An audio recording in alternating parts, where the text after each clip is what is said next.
Political Football Super Bowl review show. My question for you guys here as I roll the intro is this. What exactly do you think Travis Kelce was saying to Andy Reid on the sideline?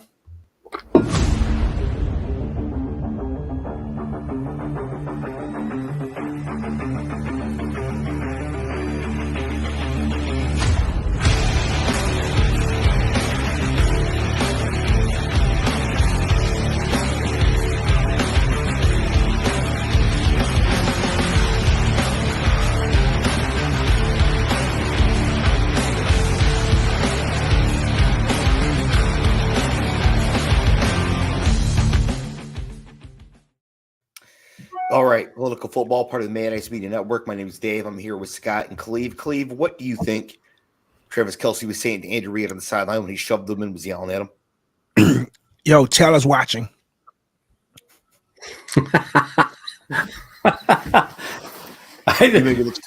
It's the old mama, huh? I think he was telling him to stop taking him out of the effing game and throw me the effing ball. It's kind of what it looked like to me. It's like, hey, mom, I'm the whole family's watching. I need to get in the game a little bit more. I need to be in the game plan. We've all seen that playing ball. Yeah, you've seen that. Yep, planning. Shout out to Tony, longtime listener of the show, not often in the chat, but he listens and watches every week, and he is a lifelong Chiefs fan. So I wonder why he showed up. Yeah. Yeah, so he's living his best 5 years here recently. We're two Lions fans and a Jets fan. We cannot even begin to contemplate what it would be like to have our team win 3 Super Bowls in 5 years, including 2 back-to-back. Yeah, let's not try. Yeah. But you might notice from my name here on YouTube, which is the Lions would have won by 14. Because the Lions have won this game by 14. It was an ugly game for 3 quarters. It really was. It was an ugly game. It was a poorly coached game. It was a game full of mistakes. But it was by both teams that ended up being a fun game in the end. So Super Bowl 58, San Francisco 22, Kansas City 25 in overtime, which will come up. Hey, Cleve, I have a trivia question for you. Shoot. What do Mecole Hardman and Matt Snell have in common? They were both Jets at one point. They're the only people to play for the Jets and catch a touchdown in the Super Bowl in the same season. Gotta love these fucking guys, man. Fucking Jets. God bless you. I'm sorry, I don't have a Matt Snell jersey behind you, Cleve. Slow, boring game, insane fourth quarter and overtime. Mahomes wins MVP, goes 34-46, 333 yards, 2 touchdowns and a pick. Critically, Cleve adds 9 carries for 66 yards on the ground. I mean, honestly, if it ain't built into the legend, I don't know what is. I mean, I know he was good, but to drive your team down before regulation and get a field goal, obviously that happened, but then to drive your guys down 75 yards, was it? Yeah. And then I know we're going to get into some of the play calling and some of the things that we would have. Oh, yes, sir. But I think it's egregious that football players, which is your job, don't know the overtime rules or whatever when the rules change. We'll be getting to that. Yeah. You need to know what's going on. So, yep, I'm here for all of it. Scott, when I saw Mahomes run 9 carries for 66 yards in this game, you know what my first thought was? I don't want to offend you. I have no idea. My first thought was the Lions should absolutely not extend Jared Goff. You simply cannot have a quarterback that can't do this. Yeah. So no, it's interesting because in that game, I don't think the Chiefs win that game without him doing that. Like, part of it is also them recognizing they needed it. You know, like, hey, our offense is not working. We're kind of dysfunctional on offense. Isaiah Pacheco is just not a very efficient, good running. He's just not. And they struggled so much until Mahomes started running with the ball. And then everything seemed to kind of, they seemed to calm down and take a breath, which was interesting. And yeah, there's an element of, we've talked for years about, that's the secondary stuff where a quarterback is able to make plays outside the structure. They're just more valuable than players who are going to just be dust sitting back in a pocket, and trying to continue to make plays that aren't working. Yeah, it was awesome. Yeah, and Alex here makes a good point. He says Mahomes was a better runner all game than he was a thrower in the first half, and I agree with that. And so that ties into Travis Kelce. Travis Kelce in this game, 9 catches, 93 yards, and a devastating blindside block on Andy Reid. But he only had 1 catch for 1 yard in the first half, which was before the Dre Greenlaw injury. Yeah. And so I think that the Dre Greenlaw injury actually played a huge role in this game. It opened things up for Kelce, and then by extension, opened things up for Mahomes. No doubt. It changed everything. I think Oren Burks was the backup who came in. I think. That a real guy? Yeah, it's a real guy. And he gave up.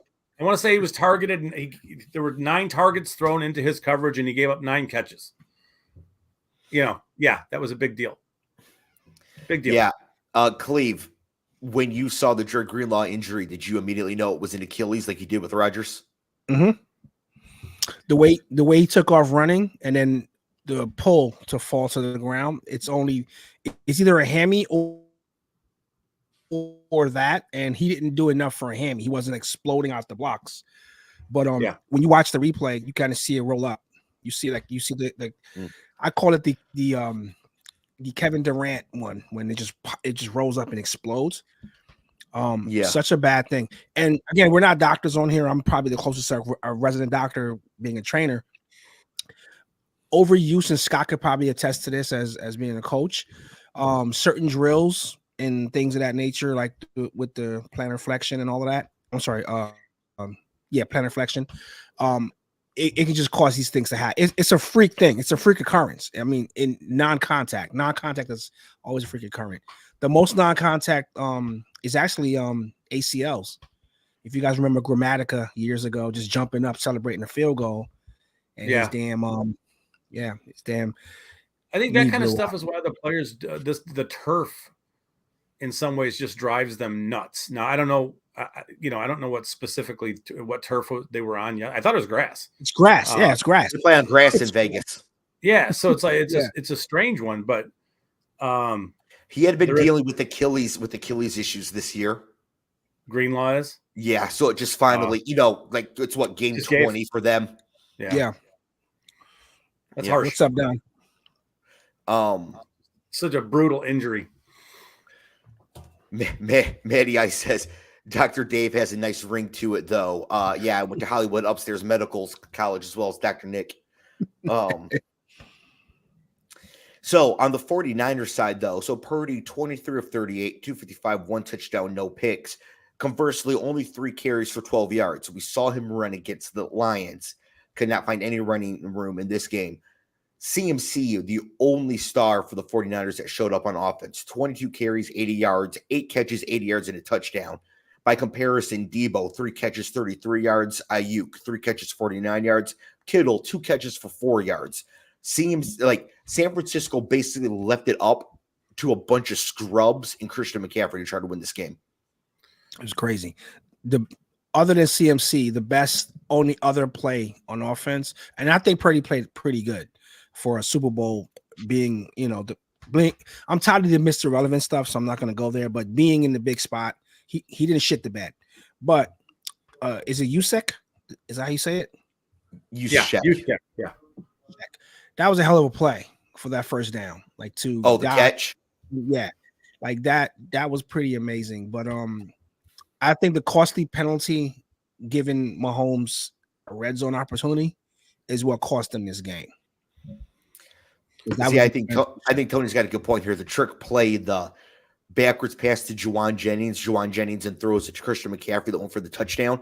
Yeah. Juwan Jennings, by the way, was the 5th highest rated dual threat quarterback coming out of high school in 2015.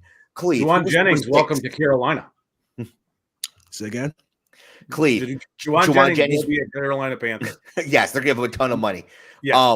Juwan Jennings was the 5th highest rated high school quarterback coming out of high school in 2015. Who was number 6?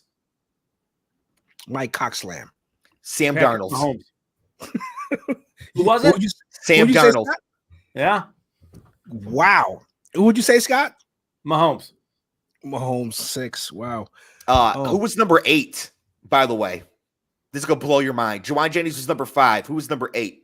In 2015? Uh-huh. The dual threat? Are we talking dual threat? He was listed as dual threat, but this is not a dual threat quarterback. It never has been, really. And he was listed as a... Nah, the field is so wide there, dude. It's Joe Burrow. Wow. So, Joe got some wheels. Joe's got some wheels. Just crazy. So, just for you guys to know, I'm eating like a plant-based ice cream.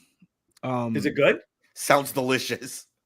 Yeah, I mean, today's palate, this probably would not play, but it's okay. I just broke my fast, so it's like I'm trying to eat before the show, before it gets too late. So excuse the chomping down here. I need something kind of sweet. You're good. So plant-based ice cream, like it's vanilla flavored? Yes, it's actually labeled vanilla bean, but it's a sweet. Is it all vanilla bean, just plant-based ice cream? Because vanilla is a plant. Yeah, Dude, I have no idea. Like crazy in ice cream, there, buddy. Yeah, it's what? Have either of you guys ever made homemade ice cream? No. It is disgusting and also delicious. How much that goes into like real ice cream, eggs, and the amount of like heavy cream and half, and the number of eggs that goes into ice cream is just like, I cannot believe all of that stuff made this little thing of ice cream that I'm going to eat. And yeah, no wonder I like it so much. I love eggs. I hear you, man. I could crush a serious bowl of vanilla ice cream right now. Yeah. See, I do. I am. This is where my weird eating stuff helps me, though. I cannot eat ice cream once it starts to melt. I mean, it can melt a little bit, but it can't be melted too much at all. So it limits how much I can eat unless I'm eating in a freezer, because if it starts to melt, I have to put it back.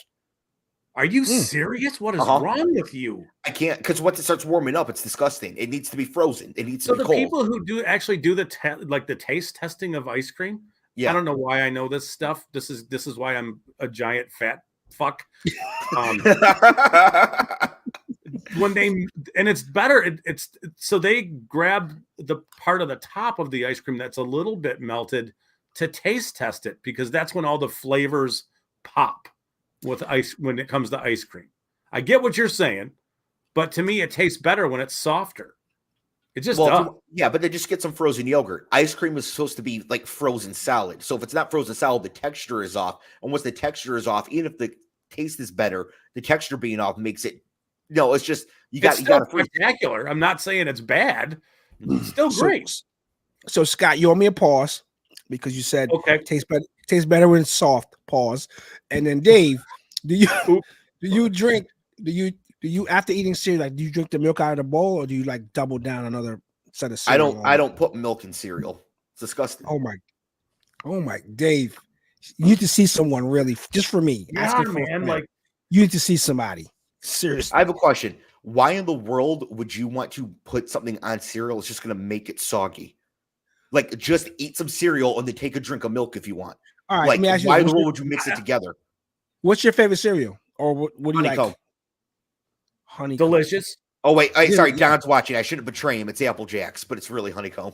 It's Apple Jacks without milk. Yeah. Don, please confirm in the chat. I don't eat milk in my cereal. How does your mouth handle that? You're just how do you survive? Yeah, how do you survive like the top of your mouth being not straight? Okay. Do you pour milk on your potato chips before you eat them? No, you just eat the chips. And when you need something to drink, you take a drink. Cereal is the same thing. It's hard and crunchy and good. Pause. The milk is the best part though in the end, because you're drinking like Fruit Loop milk.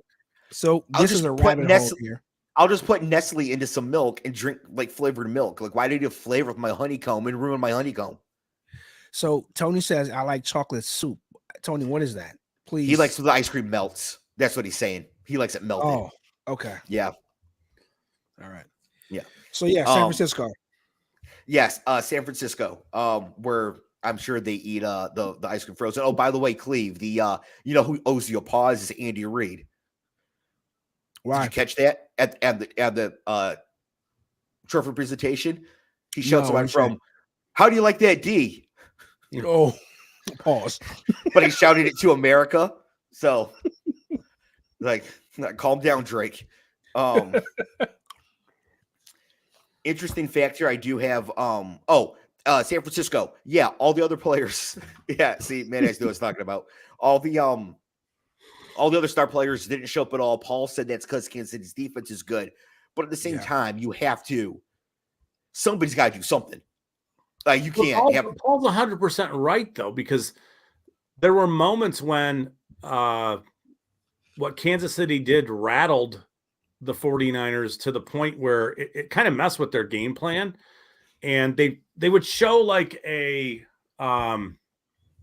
zone look, and then they would blitz, and the 49ers would struggle to pick up those blitzes, and the players who are supposed to be your hot reads or whatever it is, Deebo Samuel, are just blanketed by Trent McDuffie and L'Jarius Sneed, and there's nowhere to go.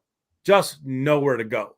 So as much as we want to think that Purdy should have been able to just pick them apart, there was nobody open for a large part of that game based on what the Chiefs were doing on defense. They played a great game, and then they got Chris Jones did his thing, and they got some help from their interior guys. That was, to me, that was a masterclass on how to take. I mean, McCaffrey's going to get what he gets, but taking everybody else away was just incredible. It just was. Yeah, but there's 3 of them. Mm-hmm. Like, how do you take away Ayuk, Debo, and Kittle every play? Because because McDuffie had one of the receivers and Snead had the other, and they just locked them up, and they could not separate. And I don't know if in a progression pattern, Purdy really ever got to Kittle in his progressions because he was pressured so quickly. Because yeah, you're right, Scott. There was a few plays I remember. He had like guys in his lap, like the ball just he had to just chuck it down. So yeah, it was. Shanahan is an idiot savant. I'm just sorry to say that. So Shanahan has 2 losses in Super Bowls, right? I mean, as the coach of the 49ers. We're getting to that too. Okay. I know where you're going, Scott. I got you. Okay. We'll get there. I'll tee you up for it.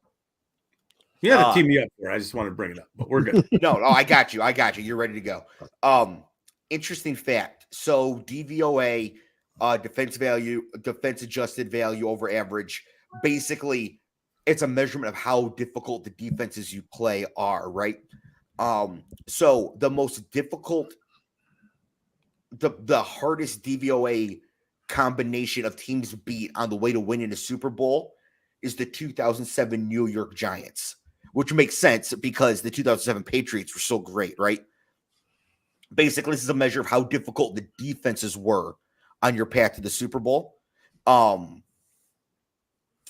But not anymore. Now it's the Chiefs. If you think about it, Jones... Sorry, go ahead. Yeah, Buffalo, Baltimore, and San Francisco all have really good defenses. Yeah. Yeah. Yeah, and they kind of tore them apart. I mean, they have. I think they averaged over 28 points a game in this run. Yep. It's Mahomes, man. It's just, special, bro. Guys, special. Yeah. He's goated. That's it. To me, this conversation is over. I heard this today, so I'm not gonna take credit for it. We're entering like the Jordan type stuff, meaning like it's not about more so him now. It's about all the guys that are going to be frozen out of rings in the short shelf life that we have in the NFL. Like the Lamars and the Josh Allens, of the world, the Joe Burrows, like those. Those are the cream of the crop stuff, and this guy is making it like, yeah. the career arc is just ridiculous. Like you literally, like, since you've been in the league, you've been in like the most important games, and throw one interception in how many games in the postseason? It's insane. Yeah, to me, this conversation is over. I think that 3 Super Bowls in 6 years with another appearance, 6 straight AFC title games, 2 MVPs, combined with the obvious insane talent at the position, is enough to overcome Tom Brady's accomplishments. And I solidified this thought earlier today talking to a friend at work, younger guy, but huge Tom Brady fan. And I said, if Mahomes wins one more, would you give it to him over Brady? He goes, yes, absolutely. And I'm like, so is it 3 Super Bowl wins? Is it 4? Like, it doesn't matter. We all know if we could pick a quarterback for our team in their prime, we're taking Mahomes for prime Brady. Yeah. The reason I second that argument, Dave, Tom had 3 careers, obviously in one because of the longevity. So if you take away the Super Bowl years, then his non-Super Bowl years, Mahomes is the greatest ever, right? Or would be considered as the greatest ever, career arc wise. At their age, at the time, I think he surpassed Brady, right? Is that right? They're tied. They're tied. Okay, so he needs to win the one more, get the dynasty, get that 3-peat. Because but the thing is, nobody's ever had a 3-peat. If he does that, he'll do something nobody's ever done. Yeah, it and it's possible. And the scary part, honestly, is what you said to us several weeks ago about all these drops, these receivers, no real weapons. You know, let's see him do it without Kelsey. And I think it's possible because Kelsey wasn't a part of the first part of this half. So we kind of saw how that was. So you get him some viable weapons. This can be crazy. This can be crazy. With that defense being that stout, they're going to be hard to beat, bro. They're going to be hard to beat. So I think Rashee Rice is really good. But after that, they don't have much at all. And I know Brady, there were large stretches where they didn't have much either in the way of like elite receiving talent. So they kind of just washed, a touch. But for Mahomes to win in this era with the receiving core he has is just nuts. When you look around at what else is out there, like 49ers are rolling out Kittle and Ayuk and Debo and Jennings and all this other stuff. And you got Marvez Valdez-Scantling and Mecole Hardman. And, Kadarius Toney dropping diss tracks on the team before the game. Mm-hmm. For me, I always take Dave's juxtaposition. Did I say it right? When he puts, you could put him on any team, and he can operate, I think, any offense with that quarterback skill set. And you can't say that about every quarterback because you put Purdy on the Jets, it ain't going to look like that, you know. But you put him anywhere, he's such an X factor. He's such a and today's point about comparing him to the Lions QB. You need someone that can run. You need someone that can just get you a first down, get you some yards. It's insane, bro. I'm really at 28, bro. He's got if he plays another 15 years. Yeah, it's crazy. Yeah, even if he never wins another Super Bowl, he'll still have it for me because the talent is so insane. Right. Like if Peyton Manning had 4 Super Bowl wins, he won't win more Super Bowls. It's just he's gonna, Hey, Paul, we got a thing and that's gonna lead into some stuff too. Like, people got chased this. Like the NFL did it in 2020 when Mahomes beat Garoppolo in the Super Bowl, and then they all got desperate about quarterbacks, right? Because it was like, all right, if we're going to beat this guy, we need elite quarterbacks. And then the following draft was all the quarterbacks getting shoved up to the top. And then here we are this year where there's a bunch of quarterbacks that you can make an argument for. Next year, the quarterback class isn't very good next year. We're going to see a lot of movement at the top. It's going to be a lot of quarterbacks going much earlier than people think to try to stay in contention with this guy. And to me, I don't know if that's the best play because there's one Mahomes. You're not finding another Patrick Mahomes. Generational talent, bro. Yeah, but he's like, there's really good quarterbacks in the NFL, and then there's Mahomes right now. Yeah. So that actually just transition us really well to my next topic here, which is that the one area where I think football in general, and especially in the NFL, can be improved is in the coaching. And neither coach in this game had a good game. Actually, they both had pretty terrible games. And if either one of these coaches coached optimally, their team probably wins by 2 touchdowns, which is why I think the Lions win by 2 touchdowns. So first, for Andy Reid, he took Kelsey off the field for the backup TE who caused the fumble after the big Hardman catch. So then Kelsey got mad and yelled at him on the sideline. That looked to me like that had already come up before. Yeah. Like, I don't think that was the first time Travis Kelsey was making that point. Yeah. So there's that. And then Jacob Sanderson had a great list of coaching blunders from Andy Reid in this game. Now, some of these worked out in the end, but at the time, these were all mistakes, all of them pretty obvious at the time. First, Harrison Butker did make a 57-yard field goal on an amazing kick. But it was 4th and 6. So it's 4th and 6 at the 41.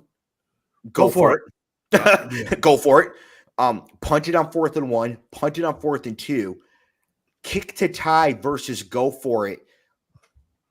And this was later in the third quarter. And the issue here is that he kicked the field goal because it was 4th and 8, but he didn't use his third down play to set up a go for it on 4th down. Right. Yeah. So he sort of took the option away from himself. The last play of regulation was the field goal that tied the game instead of taking another shot at the end zone.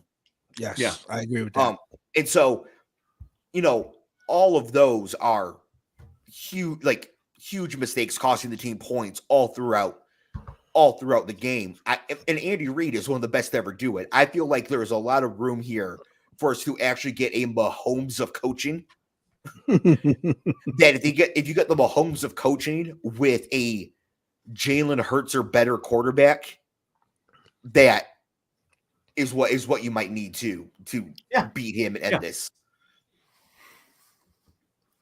Now, Cleve, you had brought this up earlier, and then Scott, you had started to bring up this too, and that's on Kyle Shanahan and his coaching mistakes.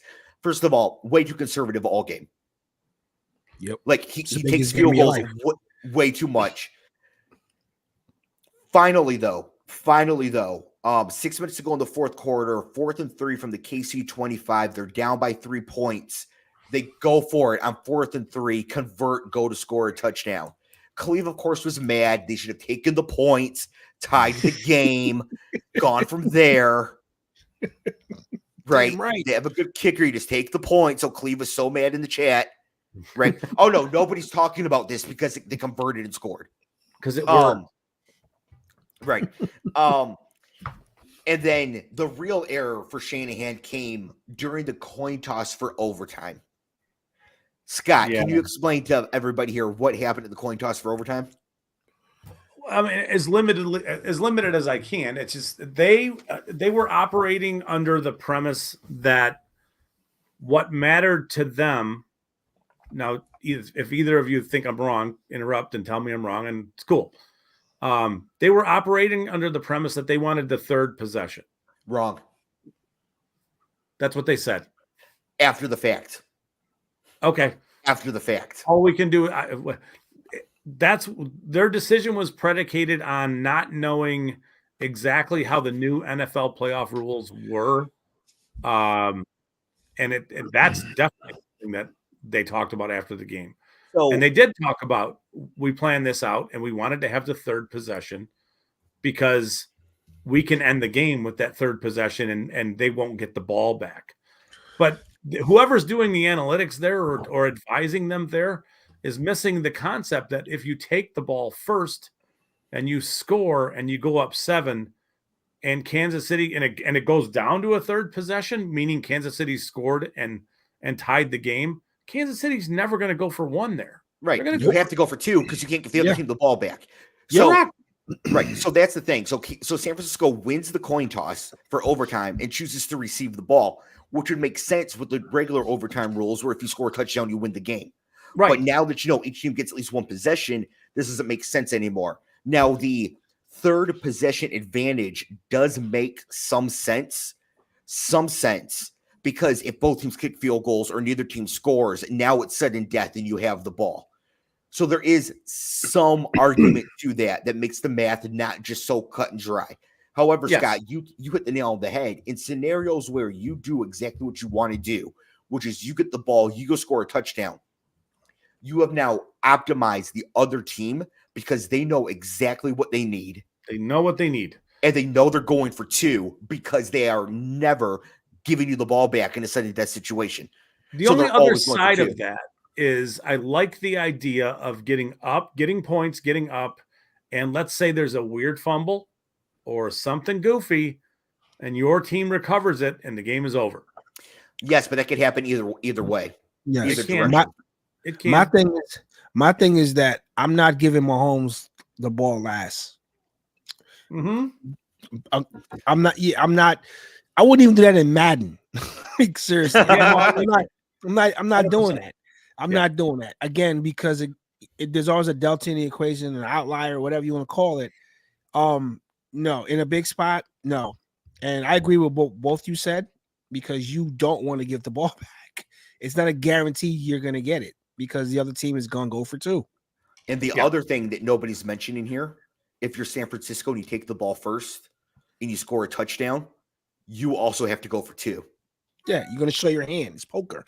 Now, the reason for this is sort of situational, but if 49ers get the ball, they go and score a touchdown, so they're up by 6.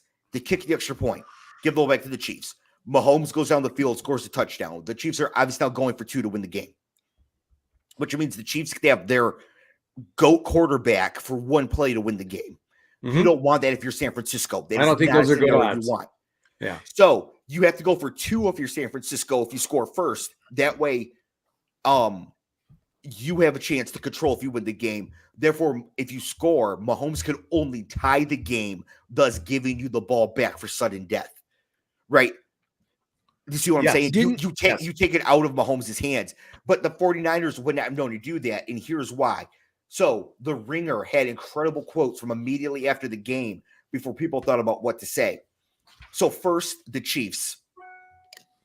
This is from the Ringer. The Chiefs' overtime plan worked out exactly how they had hoped, and it wasn't by accident. Kansas City safety Justin Reed told the Ringer that the Chiefs had first discussed the new overtime rules as far back as training camp. D lineman Chris Jones told me players were prepared for what to expect if the Super Bowl went to overtime. Quote from Chris Jones, "We talked through this for 2 weeks, how we was going to give the ball to the opponent. If they scored, we was going to go for 2 at the end of the game. We rehearsed it." San Francisco, same article. The 49ers did not do the same. Multiple San Francisco players said after the game that they were not aware that the overtime rules are different in the playoffs than they are in the regular season. And strategy discussions over how to handle the overtime period did not occur as a team. Defensive lineman Eric Armstead said he learned the details of the postseason rule when it was shown on the Allegiant Stadium Jumbotron during a TV timeout. Wow. Fullback Kyle Juszczyk said he assumed the 49ers asked to receive when they won the toss because that's what you do in the regular season when a touchdown wins the game. Quote from Juszczyk, "I guess that's not the case. I don't really know the strategy." So this is like wearing your underwear on outside of your clothes and thinking you're the cool guy or whatever. Didn't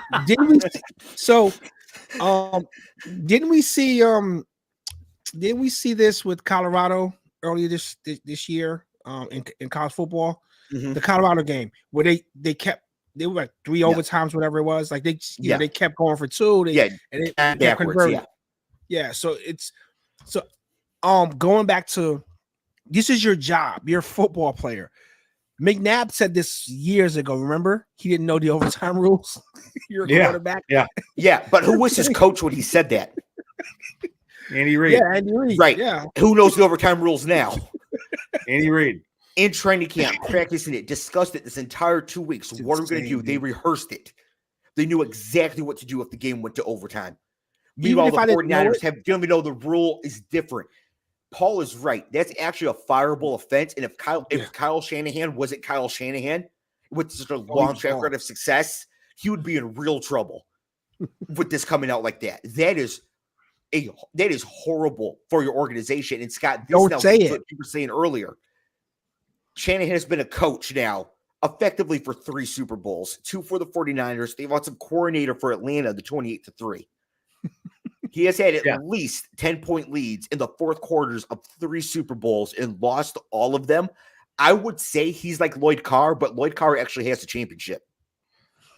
Just his run as a 49ers coach has him in. He's lost 2 Super Bowls. Obviously, they won the NFC Championship this year, but you lost the NFC Championship game the previous 2 years. You lost to Philly and you lost to the Rams. Yep. So, I mean, he's there. You're talking about 4 runs to, half going to the Super Bowl, half NFC title games. He's there. It's just there are moments in those huge spots where it's like, what are you doing? What do we do? Like even the goofy play that got them a touchdown is still such a desperate move. Like you don't need to do that at entering the red zone. You just don't. Today's point, one of your weapons is Kittle, 4 yards. 4 yards. Yeah. I think Kansas City played great shutting down San Francisco, but shit like this where like star players on the team are learning the rules of overtime from the Jumbotron. That tells me that's an organizational failure. That's a systemic organizational failure within the program that is absolutely his fault, right? Like we told jokes all season about Harbaugh knowing Connor Stallions and sending him to get these things or whatever. This is actually the failure. This is it breaking down. This explains why the 49ers always come up short. And Andy Reid heard Don McNabb say that and was like, that's never happening to my squad ever again. Clearly. Shanahan has a real blind spot here. And if this was his first run, if this happened, if the Philly player said this last year and then Sirianni had the season, he's for sure fired. Oh, yeah, he's going. Yeah, for sure. If the Cowboys said this about Mike McCarthy, he'd be fired for losing the Super Bowl with that. Yeah. Right. It's only because Shanahan has such a proven track record that he's not out the door for something this egregious. Yeah, he's a really good coach. It's just these moments just seem to be too big. Right? Like they're just too big for him. But it's not just the moment, it's the preparing for the moment. Yeah. Yeah. To stop to think like, what if this game goes to overtime? In that Jimmy G Super Bowl, Jimmy G missed the guy by like a fucking mile. Remember that pass? Yeah. It sailed on him or whatever. I can't remember if they were coaching blunders in that game, but I mean, you're making a good argument, Dave. I'm not shitting on it.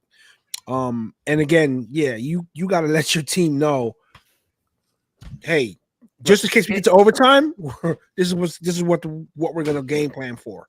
And it's not like it's the glorified water boys called up from the practice squad to run wind sprints on kickoffs. It's Eric Armstead and Kyle Juszczyk.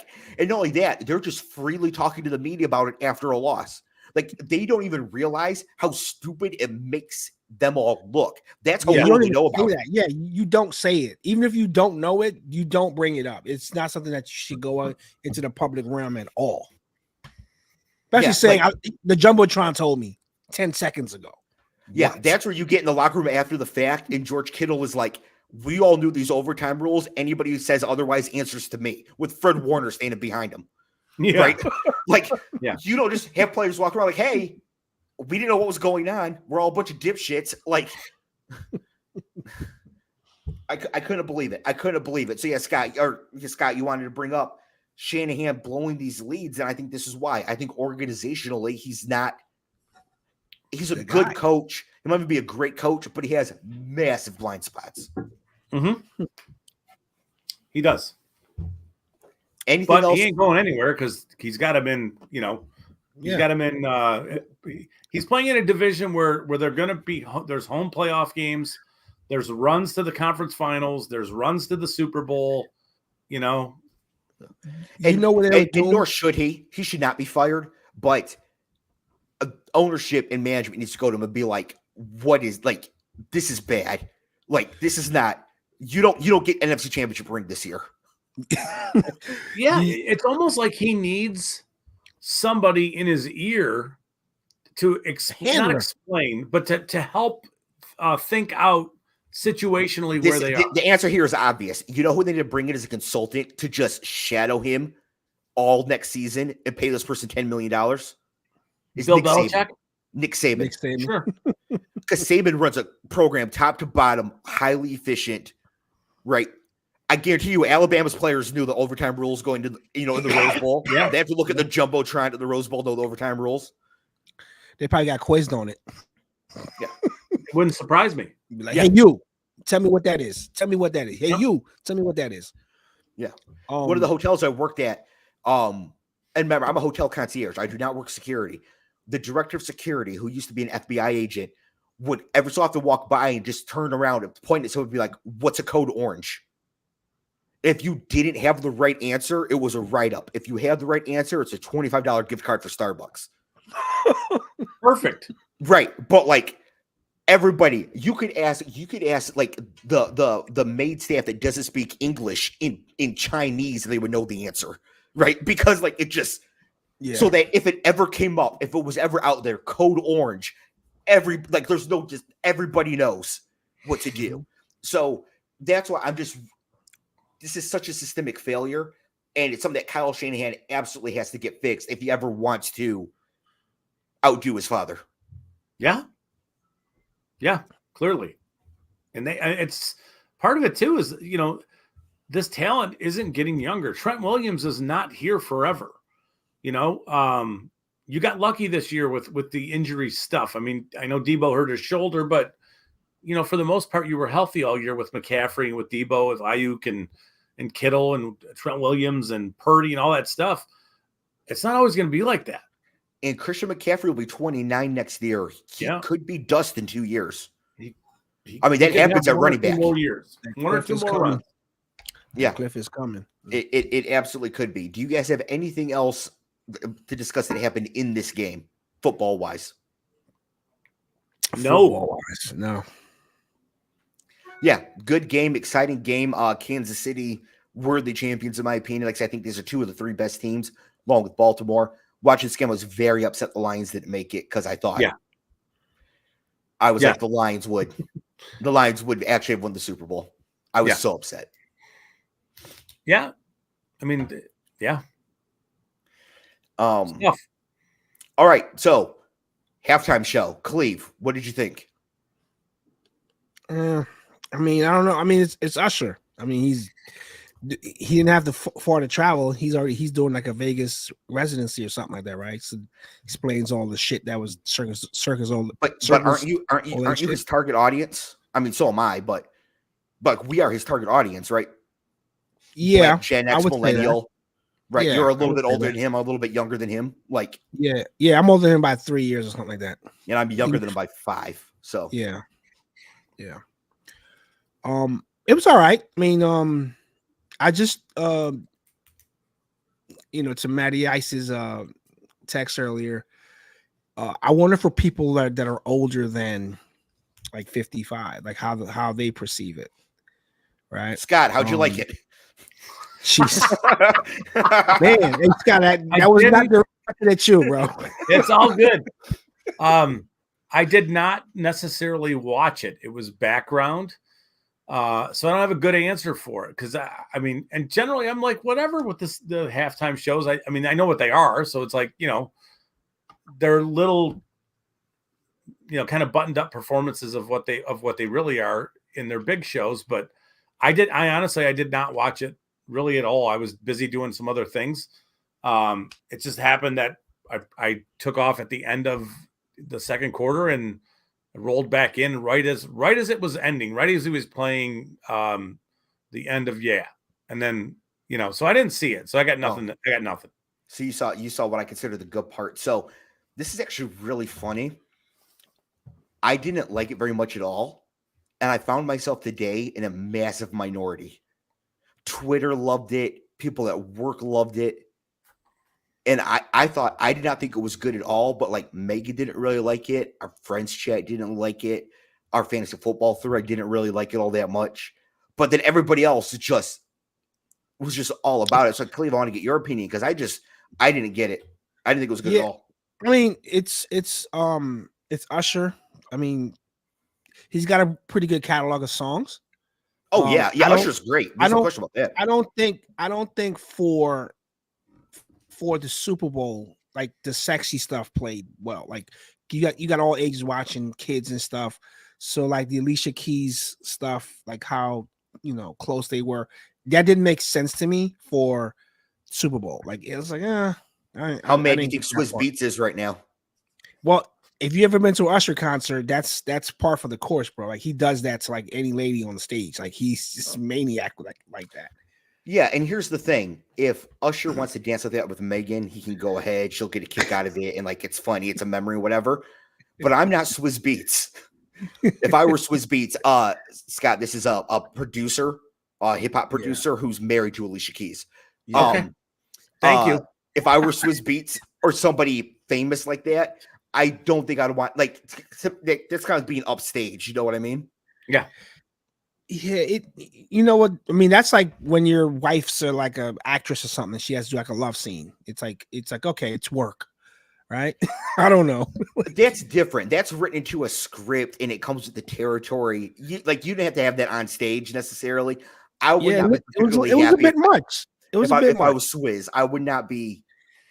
It was a bit much, but again, like I know this for a fact because I took wife to a Usher concert when we first were dating, and every guy in there was like this at some point because we're like, why are we here? Because no guy had a shirt on and women screaming, losing their voice, and we're like, why are there men here? Like, why are we here for this? So, and then when he brought someone on stage, and his show really is about that. So I wasn't too surprised about it. I was just kind of like, why are they doing this type of stuff if their kids watching? Like, this is it's a bit much, So that's what I didn't like about it. There were a couple things I noticed. So first, he prompted the crowd to sing 3 different times, and nobody sang. I think, either they didn't know the song.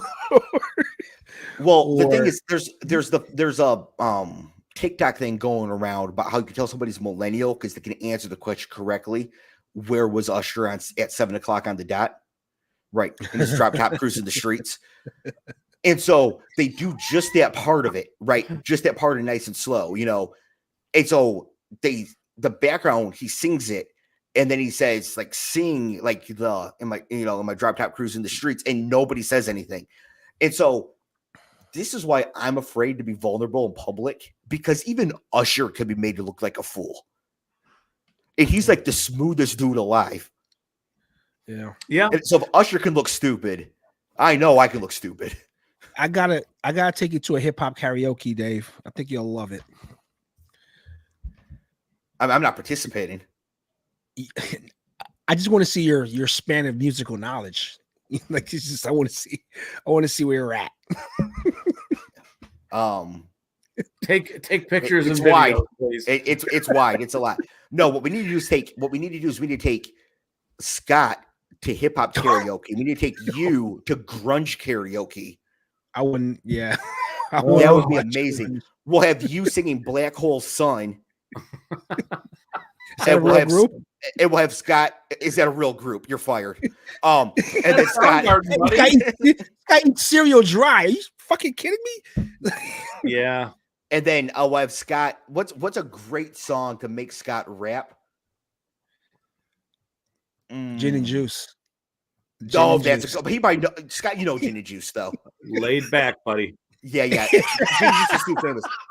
How about Rough Riders Anthem? Speaking of Swiss Beats, that's one of his. How about Rough Riders Anthem? Not a clue. Wow. We may have to do this on a Zoom call. We may have to do this on a Zoom call. Can you imagine how ridiculous it would be? I gotta see this now. Thanks, Dave. It's gonna live in my head rent free. You're welcome. But no, so I can I'd be fine. Hip hop karaoke, I'm not participating because I would say that vocalization and singing is the thing in the world I'm worst at. You have me beat. I can't hold a note for anything, dude. You can rob me at gunpoint. We're gonna have the three. It's the shittiest band ever because I ain't got a singer. I grow hair better than I sing. Well, all right then. Yeah. That's a way of putting it. Jake says, where are my Swifties at? Again, I thought her being there and all the other people being there, I thought it was great. I thought it was great for the broadcast and great for the game. Did something or ran a route, they showed her, bro. Like, that's why I said earlier, I'm like, hey, my wife's watching. Yeah. Get me in the game, coach. Family came off his Schenectady. Yeah. Yeah, it was great. There was one thing I did want to mention about this though before we get out of here, and that was at some point in the stadium, not on the broadcast, but they put her on the Jumbotron, and she was like in the middle of taking a drink of her beer, and so she started chugging it, and you can hear like some cheers, but you can hear mostly dudes booing her. Here's the point I want to make. If you cheer wildly when Jason Kelsey rips off his shirt and screams like a T-Rex, when dudes jump through flaming tables at tailgates, when David Bakhtiari hammers 2 beers on the Jumbotron, but you boo when Taylor Swift is on screen doing the same thing, and you're a man, you're telling on yourself in multiple ways. Multiple ways. Yeah. I mean, like we cheer people chugging beer all the time. Yeah. All the time. All right. So speaking for my age range, I guess, like the Taylor Swift thing to me was completely overdone this season. Because it kind of ruined my football experience a little bit, because I got tired of like if the Chiefs were playing, I'm like, I don't know if I want to see this game, because it's just gonna be this shit around her. I'm like, dude, I had nothing against her. I just like, it was just like everyone has a famous girlfriend in the league or some shit. Like, I mean, someone's dating someone. Odell Beckham's dating Kim Kardashian right now. Like we give a shit, you know? But it's just overdone. Before we get out of here, I wanted to get you realize she's the most popular person on the planet, right? Most famous person alive. This is like if somebody was dating. This is like if a football player was dating Madonna. Oh wait, Dennis Rodman did that. Oh, it was a huge deal. Imagine if Twitter was around when that was happening, right?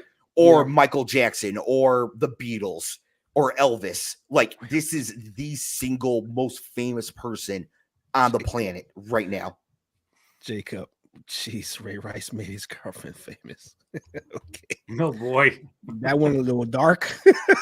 A little dark. Before we get out of here, I want to tap you guys for a pause.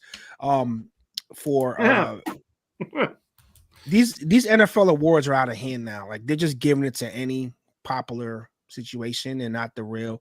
How does Baker not get comeback player, and they give it to a guy who played 6 games and got his ass kicked in his finale, and he gets while ignoring the guy who died last year and came back to play? It's just, I'm like, what the fuck? Like, TJ Watt had a better season than Myles Garrett, right? Am I wrong? Not even close. Not even close. Okay. No, keep in mind, this is the subject of next week's show as we review all of our predictions. Okay. Because remember, we predicted who's going to win everything. Mm-hmm. But the thing is, Myles Garrett was double teamed or chipped on 79% of his pass rush attempts. TJ Watt on 31%.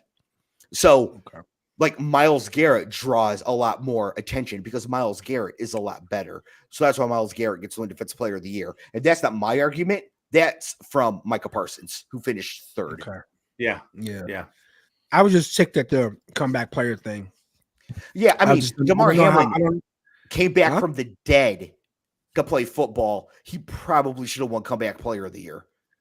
I mean, well, you know my take on that because I said it early in the season, but when we talked about this, and again, we'll get into it next week. But again, you give it to Joe Flacco? Really? Yeah, it's bizarre. That was a jip, dude. That was to me. If it wasn't going to Hamlin, it should have gone to Flacco. But Baker Mayfield, dude, are you kidding me? Oh Baker yeah, didn't. Baker should have got it. If not Hamlin, Baker should have got it. Seriously, Baker Joe played at a Flacco- high level this year. yeah. We expected nothing from the Bucks. Yeah. Nothing from them. Yep. Joe Flacco did what he did on a team he joined halfway through the season without their best player. If Baker Mayfield did not have Mike Evans the entire season, he is not as good this year. Joe Flacco is the comeback player of the year, except for the guy who died and came back to life. I don't understand why Jesus gets Easter and DeMar Hamlin can't even get comeback player of the year.